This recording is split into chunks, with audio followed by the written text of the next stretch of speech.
నమస్కారం. ఆంధ్రప్రభ ప్రేక్షకులకు స్వాగతం.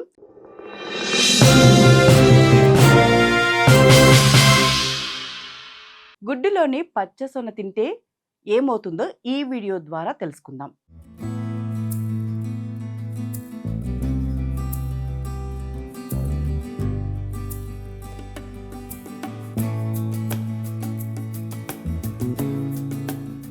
గుడ్డు అనేది సంపూర్ణ ఆహారంగా గుర్తింపు పొందింది. కానీ గుడ్డులోని పచ్చసొన విషయంలో మాత్రం చాలా మందికి సందేహాలు ఎక్కువ. కొందరు పచ్చసొనలో కొలెస్ట్రాల్ అధికంగా ఉంటాయని దూరంగా ఉంటారు. మరికొందరు ఇందులో ఉన్న పోషకాల వల్ల తినాలని సూచిస్తారు. అయితే నిజంగా పచ్చసొన తింటే లాభమా, నష్టమా? ఆరోగ్య నిపుణుల అభిప్రాయం ఏమిటో తెలుసుకుందాం. కోడిగుడ్డు మనకు మంచి పోషక ఆహారం. అందులో రోజు గుడ్డు తినమని వైద్యులు పదే పదే చెప్తుంటారు. అయితే చాలామంది కోడిగుడ్డు పచ్చసొన తింటే కొలెస్ట్రాల్ పెరుగుతుందని భయపడుతుంటారు. అసలు పచ్చసొన తినడం మంచిదేనా అంటే, పరిశోధనల ప్రకారం పచ్చసొనలో కొలెస్ట్రాల్ ఉన్నమాట వాస్తవమే.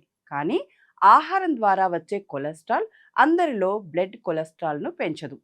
ఆరోగ్యంగా ఉన్నవారు రోజుకు ఒకటి తిన్నా పెద్దగా ప్రమాదం కూడా ఉండదు. ఎగ్ యోక్లో కేవలం కొవ్వు మాత్రమే కాదు, విటమిన్ ఏ, డి, ఈ, బి12తో పాటు ఐరన్, కాల్షియం మరియు జింక్ వంటి ఆరోగ్యానికి మంచి చేసే పోషకాలు కూడా ఉంటాయి. ఇవి ఎముకల బలానికి, రోగ నిరోధక శక్తిని పెంచడానికి పచ్చసొనలో కోలిన్ అనే ముఖ్యమైన పోషకం ఉంటుంది. ఇది మెదడు పనితీరును మెరుగుపరచడంలో, జ్ఞాపక శక్తిని పెంచడంలో కీలక పాత్ర పోషిస్తుంది. అందుకే పెరుగుతున్న పిల్లలకు గుడ్డు ఇవ్వడం మంచిదని నిపుణులు చెప్తుంటారు. పచ్చసొనలో లూటిన్, జియాక్సతిన్ వంటి యాంటీ ఆక్సిడెంట్స్ ఉంటాయి.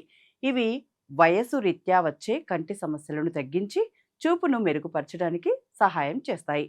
సాధారణ వ్యక్తులు రోజుకు ఒక పూర్తి గుడ్డు తినడం సురక్షితం. శారీరక శ్రమ ఎక్కువగా చేసేవారు, జిమ్ వెళ్ళేవారు డాక్టర్ లేదా ట్రైనర్ సలహాతో ఎక్కువగా కూడా తీసుకోవచ్చు. గుడ్డును ఉడకబెట్టి తినడం అత్యంత ఆరోగ్యకరం.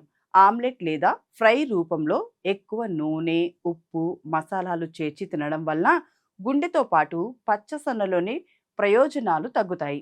మితంగా తీసుకుంటే కోడిగుడ్డు శరీరానికి ఉపయోగకరమైన మంచి పోషక ఆహారం. గుండె జబ్బులు, అధిక కొలెస్ట్రాల్ లేదా డయాబెటిస్ ఉన్నవారు పచ్చసొన విషయంలో జాగ్రత్తగా ఉండాలి.